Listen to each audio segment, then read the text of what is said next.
As a leader, Kobe Bryant believed it was his duty to elevate his teammates, pushing them not just physically but emotionally and mentally. His goal was to inspire them to wake up every morning driven to be the best versions of themselves. For Kobe, practice wasn't just about honing skills, it was about challenging his teammates to their core. He knew that when the exhaustion of a back-to-back game hit and no one felt like practicing the next day, that was the true test. By knowing his teammates personally, he could tap into what motivated each one and push them harder. In Kobe's mind, if practice was tougher than a Game 7, then when Game 7 came around, they would be prepared. If not, teams crumbled under the pressure. Kobe's approach to proving value was simple: work harder than anyone thought possible. He believed in outworking his potential and constantly pushing his limits. When he first entered the league, his work ethic set him apart. He was curious, always asking questions and absorbing knowledge like a sponge. Kobe studied games obsessively, sitting down with veteran players to learn what they experienced in key moments. He always envisioned extraordinary things, scoring 80, 90, even 100 points. In his mind, it was possible. At night, Kobe would lie in bed visualizing his future, playing for the Lakers, wearing the iconic purple and gold, stepping onto the court in front of thousands. He would see himself heating up, sinking shot after shot. Before falling asleep, he'd even imagined scoring 120 points in a game. Visualization became a crucial part of his process, and that summer, he put it into action. Kobe shot 1,000 times every day, not just random shots, but the exact ones he envisioned in game scenarios. Corner shots, post footwork, coming off screens, everything was precise and purposeful.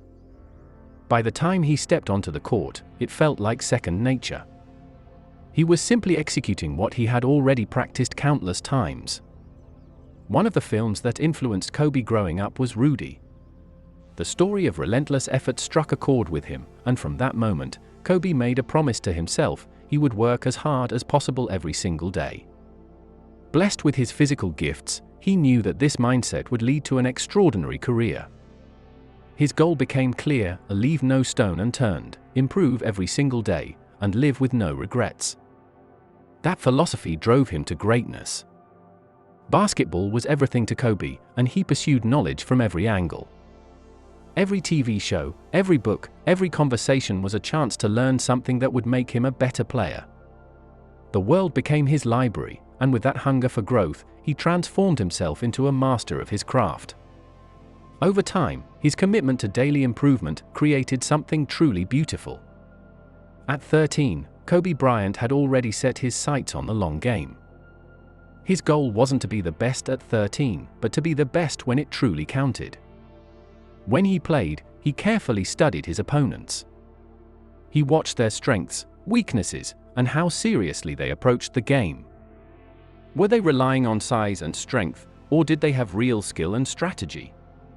Kobe, however, wasn't playing to win every game at that age, he was playing to improve. He used those summer games to work on his weaknesses, like his left hand, post moves, and pull-up jumper. He had a plan. By the time he turned 17, his game was well-rounded, while others were still stuck doing the same things.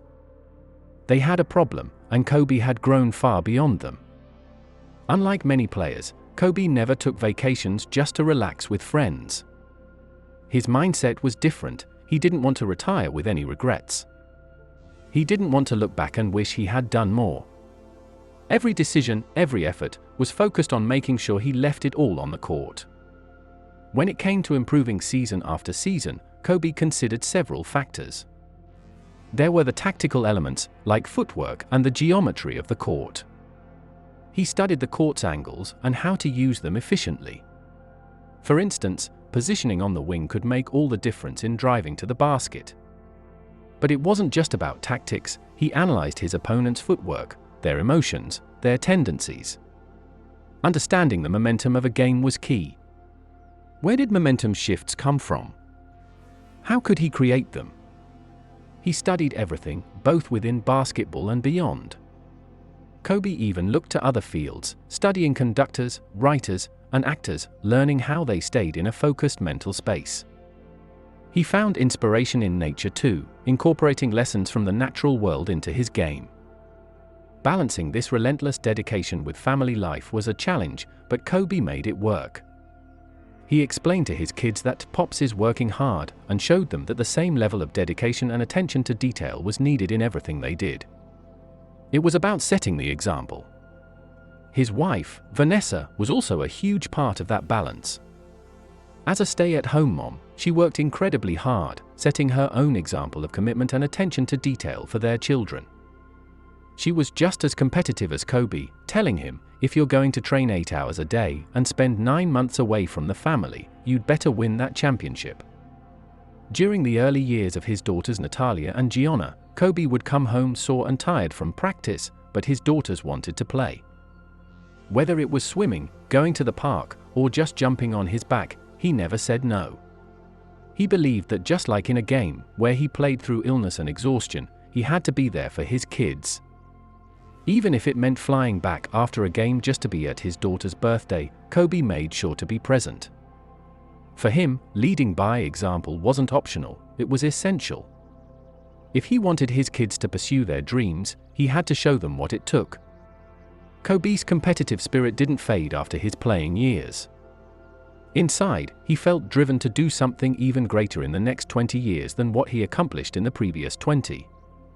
His focus shifted to helping those around him, especially those with the same obsessive drive, to push their limits and reach new heights. His legacy was about more than just basketball, it was about inspiring others to challenge themselves and achieve their very best. Kobe Bryant believed that a true leader's role was to inspire others to constantly reflect, self-assess, and challenge themselves. For him, the best projects weren't the ones where people felt confident they could succeed. Instead, he looked for projects that made people say, "I'm not sure I can do that." Whether it was writing a difficult story or animating something complex, Kobe saw those challenges as opportunities for growth. He knew that by tapping into curiosity, people could reach levels they never thought possible. When it came to recruiting, Kobe had a simple but powerful philosophy: if you want first place, come play with me. If you're okay with second, go somewhere else.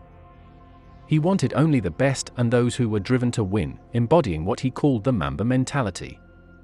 This mindset was about striving to be the best version of yourself, always improving, every single day.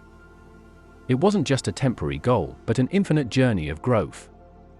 From the time he was 2 years old, Kobe was constantly asking questions and working to improve. Whether he was dribbling and shooting on a Nerf hoop at home or sitting in the stands watching his father's games, he was always observing, always learning. One of the most significant fears people face, Kobe believed, is the fear of their own dreams. It can be terrifying to admit what you truly want, especially if you're afraid of failing after giving it your all. For Kobe, being fearless meant going after those dreams, not for anyone else's approval, but for yourself. It was about having the courage to pursue what you want, no matter the risk. As Kobe's career progressed, his goals shifted. When he was younger, he was driven by the desire to be the best ever, to win as much as possible. But as he grew older, he realized that chasing after titles and accolades wasn't the most important thing. Opinions would always differ, no matter how much he achieved. He understood that real fulfillment came from helping his teammates grow and become better. That was his first major shift in focus. Later, Kobe saw an even greater purpose, using his passion to inspire others to find their own. For him, that was the ultimate form of success. While Kobe won 5 championships, he knew that other teams would also win in the years to come. But what remained timeless was the impact of his passion, the way it could inspire others to discover their own passions and pass that drive onto others.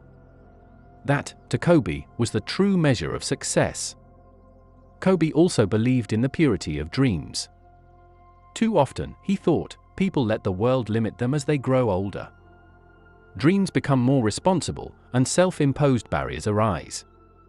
But for Kobe, it wasn't about pushing beyond limitations, it was about protecting your dreams and your imagination. When you safeguard your dreams, he said, the world suddenly feels limitless.